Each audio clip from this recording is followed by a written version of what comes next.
नमस्कार, मिट के मसाला में आपका स्वागत है। आपके साथ मैं अभिषेक सत्यवर्तन और मेरे साथ में मेरे सहयोगी अंश भीलवाल।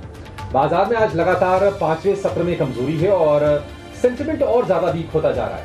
अगर हम 5 सत्र की बात करें तो जी बिल्कुल, मार्केट में देखें तो काफ़ी कमज़ोरी नज़र आ रही है। स्पेशली अगर निफ्टी में देखें तो जो 23,700 का लेवल है उसे होल्ड नहीं कर पा रहा, बार बार उसके नीचे आता हुआ नज़र आ रहा है, उसके ही इर्द गिर्द घूमता हुआ नज़र आ रहा है। और आज की जो सेलिंग है वो सिर्फ कुछ ब्रॉड इंडस्ट्रीज या कुछ स्टॉक्स की नहीं है, पूरे ओवरऑल ब्रॉडर मार्केट में हमें सेलिंग नज़र आ रही है। एडवांस टू डिक्लाइन रेशियो भी देख ले तो निफ्टी अगर 100 इंडेक्स देखे तो वहाँ पे 80% से ज़्यादा स्टॉक लाल निशान में नज़र आ रहे हैं। Mid cap index, small cap index में देखे तो 90% से ज़्यादा स्टॉक हमें लाल निशान में घूमते हुए नज़र आ रहे हैं। यहाँ पे अगर स्टॉक स्पेसिफिक भी देख ले तो कुछ चुनिंदा स्टॉक्स है जिनमें अच्छी खरीदारी नज़र आ रही है। जी बिल्कुल, तो अभिषेक जी आप बताएं कि कौन से 3 अहम स्टॉक्स है जिनमें अच्छा मूव नज़र आ रहा है। अंश, ऐसे स्टॉक्स खोजने बाजार में आज थोड़े से मुश्किल हैं क्योंकि निफ्टी के 50 में से सिर्फ 7 शेयर इस वक्त हरे निशान में हैं। 43 शेयर कमजोरी के साथ कारोबार कर रहे हैं। सुबह के वक्त ऐसा लगा, हालांकि गिफ्ट निफ्टी जो संकेत दे रहा था उसके मुताबिक 60 अंकों की कमजोरी पर निफ्टी खुलना था, लेकिन अब जो गिरावट है उससे 3 गुना ज्यादा 180 अंकों से ज्यादा टूट गया है। निफ्टी 23,700 के नीचे आकर कारोबार कर रहा है। और निफ्टी बैंक की बात करें, शुरुआती हल्की फुल्की तेजी के बाद अब दबाव वहां पर भी बढ़ रहा है और जो प्रतिशत के लिहाज से गिरावट है निफ्टी के मुकाबले वो कहीं ज्यादा है। 3 अहम सेक्टर की मैं बल्कि बात करूंगा अंश, जिसके चलते आज बाजार पर प्रेशर आ रहा है और वो सेक्टर्स हैं मेटल, ऑटो और तीसरा हम कह सकते हैं कि कैपिटल गुड्स और डिफेंस वाले जो स्टॉक्स हैं वहां पर कमजोरी बढ़ रही है। सिर्फ 300 शेयर मजबूत हैं और उसके मुकाबले करीब 2280 शेयर आज कमजोरी के साथ कारोबार कर रहे हैं। और आज की बिकवाली में एक चीज और साफ हो रही है कि मिड कैप, स्मॉल कैप, वहां पर चीजें और खराब हो रही हैं। दोनों के दोनों इंडेक्स करीब करीब 1.25 से 2% के आसपास टूट गए हैं और मिड कैप का जो इंडेक्स है करीब 1000 अंक नीचे आकर कारोबार कर रहा है। इस वक्त अगर आप देखेंगे तो हिंडाल्को करीब 4.25% नीचे है और आयशर, हीरो मोटो, M&M ये जो सभी स्टॉक्स हैं 3-3.5% के आसपास की गिरावट पर कारोबार कर रहे हैं। तो मूड चौतरफा खराब बाजार में इस वक्त दिख रहा है। लेकिन 3 शेयरों जिनकी आप बातचीत कर रहे थे वो आपके सामने हम लेकर आएंगे और बताते हैं कि मेगा एक्शन कहां पर हो रहा है, बाजार की कमजोरी के बीच में भी कहां पर तेजी हो रही है। तो केएनआर कंस्ट्रक्शन, नतीजे इसके बेहद शानदार आए थे और नतीजों हमने देखा कि जो मार्जिन था वो 22% से बढ़कर 44%, मुनाफे का जो फिगर था वो उसमें 3 गुना से ज्यादा की हमने ग्रोथ देखी और शेयर आज अच्छी शुरुआत के बाद ऊपरी स्तरों पर टिके रहने में कामयाब है। 10-12% के जबरदस्त रफ्तार के साथ इसकी शुरुआत हुई थी। अशोका बिल्डकॉन, इसमें भी नतीजों का ही ट्रिगर है और मुनाफा इसका 3.5 गुना बढ़ा है, मार्जिन में 11% के आसपास की ग्रोथ आई है। एक और शेयर जहां पर तेजी है वो हाईलाइट कर देते हैं, वो है स्वेन फार्मा का। Q2 में यानी कि सितंबर तिमाही में अच्छे नतीजे इसके आए हैं और आय 11.5% बढ़ी है और मुनाफे में भी हमने 3.25% के आसपास की ग्रोथ देखी है। तो ये 3 स्टॉक हैं जहां पर आज हम एक्शन ठीक ठाक देख रहे हैं। तो आगे जब शो में हम आगे बातचीत करेंगे तो इन तीनों शेयरों की चर्चा करेंगे और मिड कैप का मेगा एक्शन क्या है, कहां पर आज हम ज्यादा तेजी देख रहे हैं, कहां पर मंदी देख रहे हैं और खबरों के दम पर कौन से शेयरों में रिएक्शन आ रहा है। ये सारी की सारी चीजें आपके सामने हम लेकर आने की कोशिश जरूर करेंगे। लेकिन बाजार की बात करें, आज लगातार 5वें सत्र में बाजार गिर रहा है और उसके पीछे की जो रीजंस हैं वो बदले नहीं है। ऐसा नहीं कि कुछ अलग से कुछ जुड़ गया, जुड़ी बस एक चीज है। कल शाम को सीपीआई महंगाई दर के आंकड़े आए। सीपीआई महंगाई दर निकल गया है 6% के ऊपर। 14 महीने में सबसे ज्यादा यह आंकड़ा है महंगाई का और आरबीआई का जो टॉलरेंस रेंज है 2 से 6% का, अब उसके ऊपरी साइड पर जाकर सीपीआई महंगाई पहुंच गई है। तो उसे हो यह रहा है कि जो उम्मीद बदल रही थी आरबीआई की तरफ से रेट कट को लेकर कि कब दरों में कटौती करेगा आरबीआई, शायद उसमें और हम डिले देखें, क्योंकि रेट कट करना यानी कि लिक्विडिटी का फोर्स देना बाजार को और लिक्विडिटी यानी कि महंगाई को और वो बढ़ाने वाला काम करेगा। तो थोड़ी सी अब चिंता ये निश्चित तौर पर बढ़ गई है। लेकिन एडवांस डिक्लाइन पूरी तरह से आज हम कह सकते हैं कि मंदड़ियों के पक्ष में है। सिर्फ 300 शेयर तेजी वाले हैं और उसके मुकाबले 2271 शेयर आज गिरावट के साथ कारोबार कर रहे हैं। जो तेजी वाले शेयर है निफ्टी में, उसमें एनटीपीसी एकमात्र शेयर है जहां पर 1% से ज्यादा की तेजी है। इसके अलावा अगर आप देखेंगे तो कुछ कुछ रिटेल और कुछ कुछ कंजम्पशन शेयर आज बाजार में आपको तेजी के साथ दिखेंगे, बट तेजी बहुत ही कम है। कल की बड़ी पिटाई के बाद ब्रिटानिया आज संभालने की कोशिश जरूर कर रहा है, लेकिन आधे % से भी कम की तेजी वहां पर हम देख रहे हैं। इसके अलावा आईटीसी में तेजी है, थोड़ी सी 0.25% की। टाइटन, HUL, यानी कि बाजार में जब संकट बढ़ रहा है तो कहीं ना कहीं जो फोकस है वो शिफ्ट हो रहा है डिफेंसिव्स की तरफ। लेकिन आज हम देख रहे हैं कि जो ऑटो शेयरों का मूड है ना पूरी तरह से खराब है। M&M, इसके अलावा हीरो मोटो 3% से ज्यादा टूटे हैं। 2% के आसपास की गिरावट हम बजाज ऑटो में देख रहे हैं। लेकिन आज नजर होगी एक और कंपनी आयशर मोटर्स के नतीजों पर। नतीजों से पहले यह शेयर भी कमजोर है, 3-3.25% के आसपास की गिरावट हम देख रहे हैं। तो नतीजों को लेकर अनुमान क्या, ये समझ लेते हैं पहले, उसके बाद एक एक करके हम पहले निफ्टी के बारे में व्यू लेंगे और मिड कैप स्मॉल कैप में आपके लिए ट्रेड के मौके कहां पर बन रहे हैं ये भी जानने की कोशिश करेंगे। फिलहाल हमारे सहयोगी शरद दुबे हमारे साथ जुड़ गए हैं। शरद, नतीजों से पहले तो शेयर कमजोर है, अनुमान क्या है बताइए? जी बिल्कुल, largely inline set of numbers का एक्सपेक्टेशन कर सकता है आयशर मोटर्स के लिए। लेकिन याद रखिए वॉल्यूम्स जो है वहाँ पे गिरावट already year on year basis पे देखने मिला है। हेडलाइन नंबर्स की बात करें तो रेवेन्यू का लगभग 7% का ग्रोथ है ईयर ऑन ईयर बेसिस पे एक्सपेक्टेशंस। एबिडा में 5% का ग्रोथ। और अगर मार्जिन्स की बात करें तो यहाँ पे जो है देख सकते हैं कि ऑलमोस्ट फ्लैटिश जो है मार्जिन्स रह सकती है। पैट में भी तो फ्लैटिश ग्रोथ नंबर्स का देखने मिल सकता है। दूसरे तिमाही के ओवरऑल रॉयल एनफील्ड की वॉल्यूम्स 1% गिरी थी ईयर ऑन ईयर बेसिस पर, और डोमेस्टिक वॉल्यूम यहाँ पे भी 2% का गिरावट देखने मिला था। एक्सपोर्ट वॉल्यूम्स हालांकि देखा जाए तो लगभग 11% ऊपर था साल दर साल। कुछ एक्सपेक्टेशंस है, इस पर फोकस कर लेते हैं। रेवेन्यू ग्रोथ जो है ऑफकोर्स जो इंक्रीज़ है उनके ASP यानी कि एवरेज सेलिंग प्राइस होती है उसमें देखने मिल सकती है बढ़ोतरी। प्रोडक्ट मिक्स और अच्छे रियलाइजेशन के कारण मार्जिन्स को थोड़ी सपोर्ट मिल सकती है, लेकिन वहीं ऑफसेट भी कर सकती है क्योंकि एड स्पेंड्स इस बार ज़्यादा हुए हैं क्योंकि ऑफकोर्स फेस्टिव सीजन का क्वार्टर भी था। रॉयल एनफील्ड की मार्जिन स्टेबल रह सकती है सिक्वेंशली, और जो VCV सेगमेंट है, जो कमर्शियल व्हीकल सेगमेंट होता है, वहाँ पे लगभग 28% का मार्जिन रह सकता है। लेकिन ये भी एक्सपेक्टेड है कि फ्लैटिश रहेगा। तो ओवरऑल ज़्यादा कुछ बड़ा एक्सपेक्टेशंस नहीं है, आपका flattish inline set of numbers का एक्सपेक्टेशंस है। और अगर कुछ सरप्राइज़ आती है तो स्टॉक में रिएक्शन भी आ सकता है, क्योंकि हमने देखा ऑटो स्टॉक्स में बड़ा करेक्शन भी आया है। तो इम्पॉर्टेंट रहेगा कंपनी की कमेंट्री कैसे रहेगी, और ओवरऑल अर्बन डिमांड में कोई स्ट्रेस आया है कि नहीं, उस पर भी बाजार की नज़र रहेगी। बिल्कुल शरद, बहुत बहुत शुक्रिया आयशर मोटर्स के अनुमान के पूरे आंकड़े, पूरी कंप्लीट एनालिसिस हमारे सामने रखने के लिए। तो चलिए मिड कैप सेगमेंट पर वापस लौटते हैं। तो खबरों के दम पर मिड कैप में कहाँ एक्शन देखने मिल रहा है बताने के लिए हमारे साथ रविंदर जुड़ चुके हैं।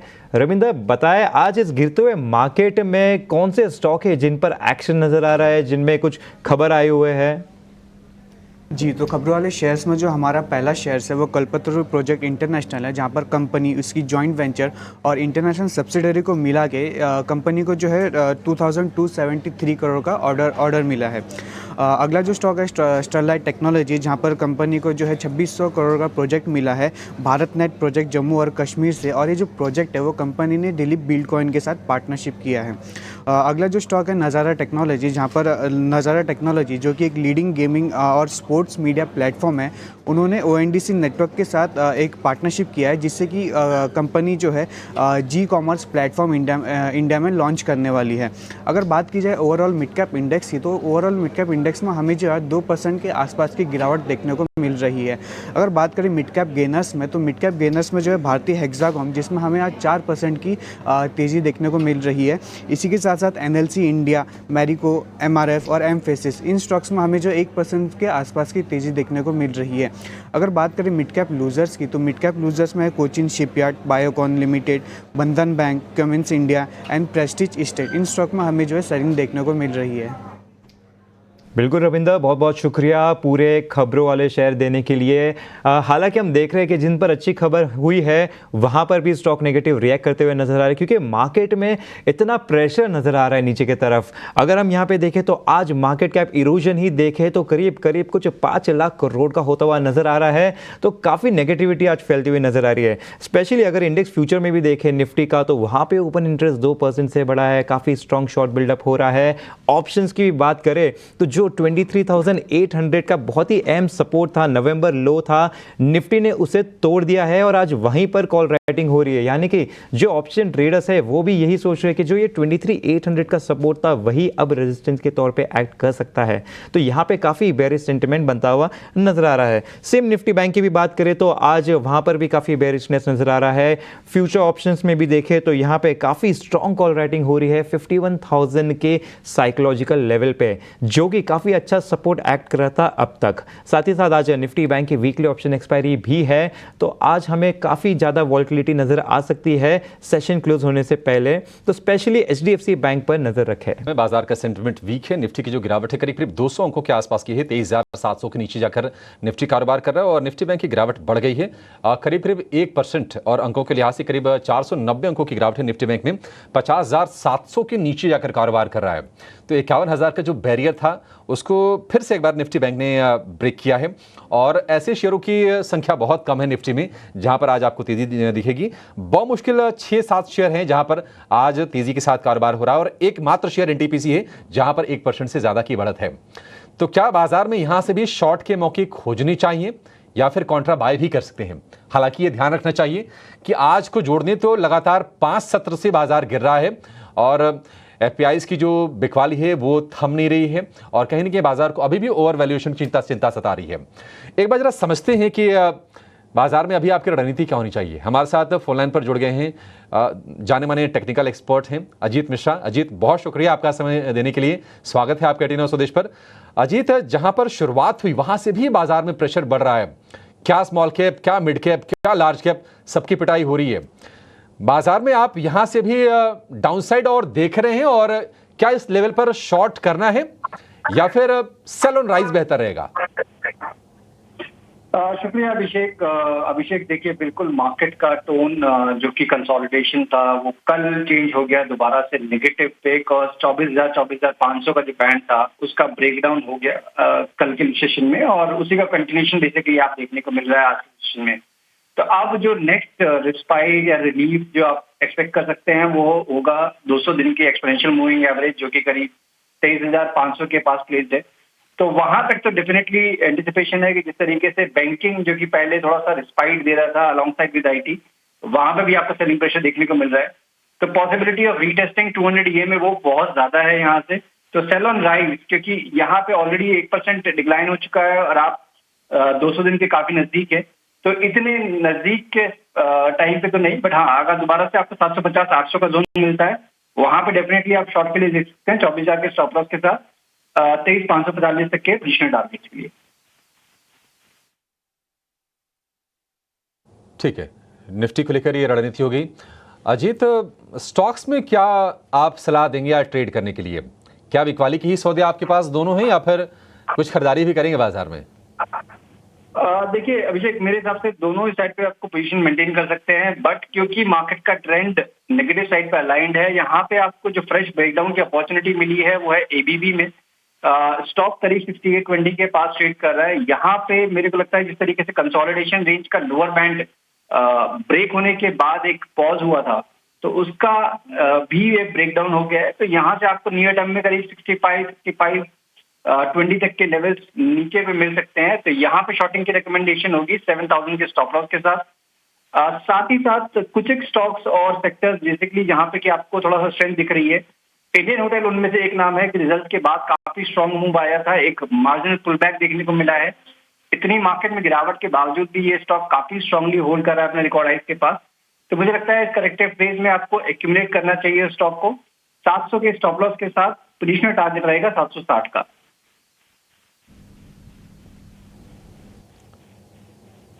दूसरा शेयर आपने अजीत कौन सा बताया? Indian hotel. इंडियन होटल, ठीक है। एक लॉन्ग हो गया और एक शॉर्ट हो गया। ABB आप अगर देखेंगे कैपिटल गुड्स वाले जो शेयर है ना, एक तरफा गिरावट दिखा रहे हैं और ऊपरी स्तरों से जो वन साइडेड फॉल ABB का वो है करीब 2,000 रुपए का। महीने भर में 20-22% ये शेयर टूट गया है और यहां से और भी स्ट्रक्चर वीक होने की आशंका है। 6,520 का टारगेट और 7,000 रुपए के स्टॉप लॉस के साथ आप इसको ट्रेड कीजिए। और दूसरा शेयर जो लॉन्ग का है वो है इंडियन होटल का। आज हम देख रहे हैं कि होटल स्टॉक्स में कुछ कुछ चुनिंदा शेयर हैं जहां पर आज तेजी शुरुआती दिखी थी लेकिन वो सस्टेन नहीं कर पा रही है।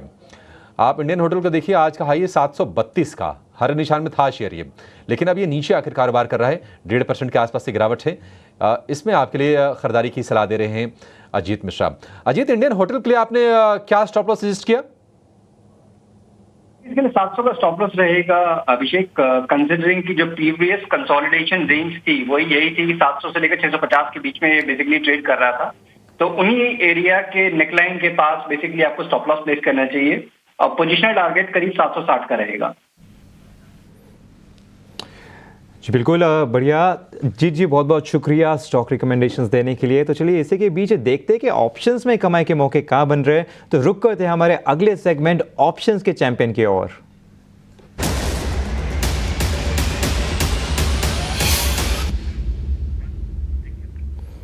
तो आज ऑप्शंस की रिकमेंडेशन देने के लिए हमारे साथ एंजल वन से स्नेहा सेठ जी जुड़ चुकी है।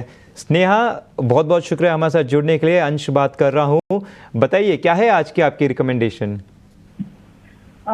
अगर हम देखें अंश जी, स्टॉक जैसे कि अगर आप देखें मार्केट में काफी अच्छा करेक्शन दिख रहा है, तो जो रिकमेंडेशन है वो भी सेल साइड की रहेगी, दैट इज ऑन DLF, जहाँ पे अगर आप देखें तो एक प्रीवियस स्विंग लो था, वो भी एक काउंटरनेस टेस्ट किया है। और मुझे लग रहा है जिस तरह की ओवरऑल ऑप्शंस एक्टिविटी हो रही है तो ये स्टॉक थोड़ा और करेक्ट हो सकता है और पॉसिबिलिटी करके कि एटलीस्ट आप 700 705 ये लेवल देख सकते हैं। आई वुड सजेस्ट कि यहाँ पे 740 की जो पुट ऑप्शन है 12 रुपए के आसपास ट्रेड कर रहा है, उसे लॉन्ग करना है। स्टॉप लॉस उसमें 5.75 का मेंटेन करना है। टारगेट 22.5 के रहेंगे as per the stop loss and target mention. Maximum profit potential will be around 8,600 और लॉसेस जो हो सकते हैं दैट विल बी अराउंड 5,000। जी बिल्कुल, DLF पर राय है, यहाँ पे पुट खरीद सकते हैं। इनके हिसाब से 700 तक जा सकता है, अभी 750 के पास ट्रेड कर रहा है, तो 740 का स्ट्राइक ले। 12 रुपए के भाव से लक्ष्य रखे यहाँ पे 22.5, स्टॉप लॉस रखिए 5.75, जिसके चलते अधिकतम मुनाफा 8,600 का हो सकता है और अधिकतम नुकसान शायद 5,000 का बताया था, यहाँ पे 500 लिखा हुआ है, तो ये करेक्ट कर लेंगे। तो स्नेहा जी बहुत बहुत शुक्रिया इस रिकमेंडेशन के लिए। इसी के साथ एक डिस्क्लोजर भी दे देते हैं, क्योंकि FNO में ट्रेड करना रिस्की हो सकता है, इसमें सोच समझ के ही ट्रेड ले। सेबी की स्टडी के हिसाब से 10 में से अधिकतम 9 लोगों को नुकसान ही होता है, तो अपने फाइनेंशियल एडवाइजर से बात करके ही इसमें ट्रेड ले। तो चलिए लौटते हैं हमें मिड कैप सेगमेंट पर। अजीत जी आपके पास वापस आना चाहूँगा मैं एक सवाल के लिए। PNB हाउसिंग पर आज काफ़ी ये खबर आई है कि डिस्काउंट पर ब्लॉक डील होने वाली है, हो चुकी है, जिसके चलते इसमें बिकवाली होती हुई नज़र आ रही है। हालांकि PNB हाउसिंग का अगर हम चार्ट भी देखें तो एक अच्छे सपोर्ट पर नज़र आ रहा है। ये मूविंग एवरेज भी देखा जाए तो हम देख रहे हैं कि रिसेंटली उसने काफ़ी अच्छे सपोर्ट्स लिए हैं 100 DMA का, तो आज भी वहाँ पर ही लो बनाया था। इसके पहले देखे तो 22 अक्टूबर को भी वहाँ पर ही लो बनाया था। उसके और पहले देखे तो जुलाई महीने में भी यहाँ पर ही लो बना था, तो यहाँ पर ही ट्रेड करता हुआ नज़र आ रहा है। तो क्या यहाँ पर कुछ मौके नज़र आ रहे हैं या यहाँ से और गिरावट हो सकती है? देखिए अंश, कंपैरेटिवली यस, यहाँ पे काफी ज्यादा स्ट्रेंथ है। बिकॉज आप देखेंगे तो पिछले करीब 1 महीने में इसमें प्राइस वाइज कुछ खास डैमेज नहीं हुआ है। इनफैक्ट यहाँ पे आपने 850 से लेकर 1000 तक के मूव देखे हैं। अब एक मार्जिनल रिट्रेसमेंट जरूर हुआ है जो कि 100 EMA के पास स्टॉक कंसोलिडेट कर रहा है। मुझे लगता है कि तेजी के लिए इसको 1000 के लेवल के दोबारा से ऊपर निकलना, तब जाके इसमें आप कुछ एक स्ट्रॉन्ग मोमेंटम देखेंगे। अदरवाइज ये कंसोलिडेशन का टोन कंटिन्यू रहेगा, जो कि करीब 850 से लेकर 1000 का जो बैंड पड़ा हुआ है इसमें ये ट्रेड करेगा। तो इंस्टेड ऑफ इसमें आप एग्रेसिव लॉन्ग करें। एक्यूमुलेशन की मेरे हिसाब से रिकमेंडेशन होगी कि 850 से लेकर आप 900 के बैंड में इसको एक्यूमुलेट करें, और अगर मोमेंटम प्ले करना चाहते हैं फिर 1000 के ब्रेकआउट के बाद ही इसको बाय करें। उस केस में 1150 तक के टारगेट आपको देखने को मिल सकते हैं। ठीक है, 1150 तक के टारगेट होंगे PNB हाउसिंग के लिए। 5.5% कमजोर आज शेयर ये कारोबार कर रहा है। अजीत, कुछ जो तेजी वाले शेयर हैं जरा उनकी बातचीत कर ले, थोड़ा माहौल को अच्छा करते हैं। और KNR कंस्ट्रक्शन आज बढ़िया इसमें ओपनिंग हुई और अपने गेंस को टिका के रखा शेयर ने। दरअसल नतीजे काफी अच्छे आए, मुनाफे में 3 गुना से ज्यादा ग्रोथ, और मार्जिन की बात करें 22% से बढ़कर मार्जिन हो गया है 44%, और शेयर अभी भी 7.5% ऊपर है। हालांकि पिछले महीने भर की अगर हम चाल देखेंगे तो एक रेंज में कंसोलिडेट कर रहा था। KNR कंस्ट्रक्शन, क्या यहां से तेजी शुरू हो गई है या फिर इसको छोड़ सकते हैं शेयर को? बिल्कुल अभिषेक, देखिए काफी स्ट्रांग ओपनिंग हुई आज पोस्ट नंबर का रिएक्शन, बट थोड़ा सा हायर लाइंस पे प्रॉफिट टेकिंग जरूर देखने को मिल रही है, विच इज नेचुरल कि जिस तरीके से मार्केट में प्रेशर है। बट एक चीज इसमें काफी इंपॉर्टेंट है कि जहां से इसमें रिकवरी आनी शुरू हुई, ये प्रीवियस कंसोलिडेशन का जो हायर एंड था, करीब 275 280 का जोन, वहां से इसने रिकवरी देनी शुरू की है। तो देखिए रिस्क टू रिवॉर्ड के पॉइंट ऑफ व्यू से आपके पास डाउन साइड के लिए केवल 280 के लेवल हैं, ऊपर पे आपको 360 380 वो दोबारा से उन लेवल को रिटेस्ट करने की पोटेंशियल है। तो अगर आप टाइम स्पेंड कर सकते हैं, अगर आप वेट कर सकते हैं, तो पोजिशनल टारगेट के लिए डेफिनेटली आप उसको एक्यूमुलेट कर सकते हैं 280 के एक क्लोजिंग स्टॉप लॉस के साथ 360 से लेकर 380 तक के पोजिशनल टारगेट के लिए। ठीक है, इंफ्रास्ट्रक्चर से जुड़ी कंपनी केएनआर कंस्ट्रक्शन 7.5% के आसपास की तेजी, अच्छे नतीजे और शेयर ये चल रहा है। अजीत, बहुत शुक्रिया आज आपका समय देने के लिए और बाजार के साथ साथ तमाम स्टॉक्स पर भी अपनी राय हमसे शेयर करने के लिए और हमारे दर्शकों को गाइड करने के लिए।